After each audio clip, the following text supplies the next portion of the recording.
પણ ગામમાં કોઈને ગરવા નથી દેવા. હવે ગરી જોવે કોઈ ધમકી કોઈને આપી હોય, કોઈને ફોન નંબર હોય તો મને આપી દેજો. એવો કયો ઘડી ધમકી દેવા વાળો પેદા થયો? જો ખેડૂતો વળતર પૂરું ન મળે એટલે એક જે મિનિસ્ટરો લાલ ગાડીમાં રખડે ને 108 માં ગાલવાય, અને બાપને આમ કઈ ગાલવાય.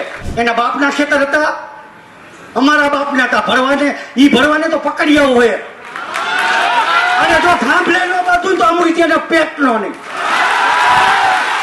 હવે કોઈને નથી મૂકવાના ભરવાને કોઈ. મોરબીના જેતપરની અંદરથી મોટા સમાચાર સામે આવી રહ્યા છે. કાંતિ અમૃતિયા જે રાજ્ય કક્ષાના મંત્રી છે, તેમના ભાઈ કાળુ અમૃતિયા છે, તે હવે સરકાર સામે લડી લેવાના મૂડમાં છે.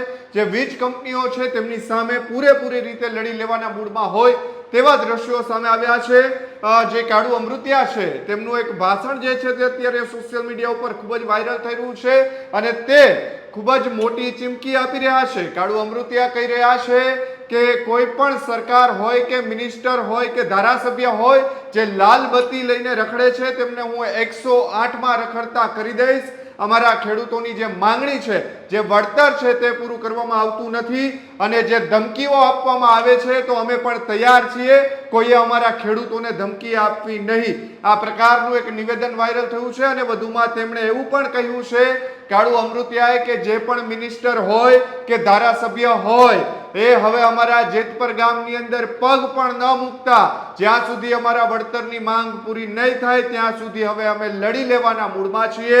ઉલ્લેખનીય છે કે કાંતિ અમૃતિયા જે રાજ્ય કક્ષાના મંત્રી છે તેમના સગા ભાઈ છે કાળુ અમૃતિયા, અને કાળુ અમૃતિયા જ હવે સરકારની સામે અને તેમના ભાઈ કાંતિ અમૃતિયા જે છે તેમની સામે અત્યારે દેખાઈ રહ્યા છે. કારણ કે જે પ્રકારે તેમણે કહ્યું છે કે થાંભલે બાંધવામાં આવશે, જે અમારા ખેતરોની અંદર જે કરવાના છે તે તમામને થાંભલે બાંધવામાં આવશે, અને જો ન બાંધું તો હું અમૃતિયાના પેટનો નહીં. એટલે આ પ્રકારની ચીમકી છે તે તેમણે ઉતારવામાં આવી છે. જે જેતપર પાર્ટ 3 આંદોલનની જાહેરાત થઈ છે, કારણ કે થોડા દિવસ પૂર્વે જ પારણા કરવામાં આવ્યા હતા, પરંતુ હવે પ્રતિક ઉપવાસ કરીને પાર્ટ 3 આંદોલન ચલાવવામાં આવી રહ્યું છે. ત્યારે કાંતિ અમૃતિયાના સગા ભાઈ છે તે હવે મેદાનમાં આવ્યા છે, અને તેમણે કહ્યું છે કે હવે લડી લેવાનું છે, અને સરકાર જ્યાં સુધી આ બાબતે વળતર નહીં ચૂકવે, વીજ કંપનીઓ વળતર નહીં ચૂકવે ત્યાં સુધી એક પણ કંપનીના અધિકારી કે કોઈ પણ જે મિનિસ્ટરો છે અથવા તો કોઈ પણ ધારાસભ્ય છે તેમને જેતપર ગામમાં પગ મૂકવા નહીં દે.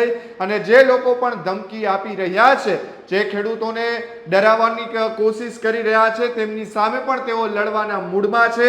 કોઈએ ધમકી ન આપી તેમણે કહ્યું છે, અને ખરપિયા એટલે કે જે ખેડૂતો રાખતા હોય છે તે હવે તમામ ખેડૂતો લઈને નીકળવાની ફરજ પડશે તેવું પણ તેમણે તેમના ભાષણમાં જણાવ્યું છે. ત્યારે આવો સાંભળીએ કાંતિ અમૃતિયાના ભાઈ કાળુ અમૃતિયાએ શું કહ્યું. તો કાઢવા છીએ પણ ગામમાં કોઈને ગરવા નથી દેવા. હવે ગરી જોવે એક પણ, અને કોઈ ધમકી કોઈને આપી હોય, કોઈને ફોન નંબર હોય તો મને આપી દેજો. એવો કયો ઘડી ધમકી દેવા વાળો પેદા થયો? અમારા ઘરમાં થાંભલા કરી કે અમે તમારા ઘરમાં નહીં કરી? ગરવું એ ભરવાને.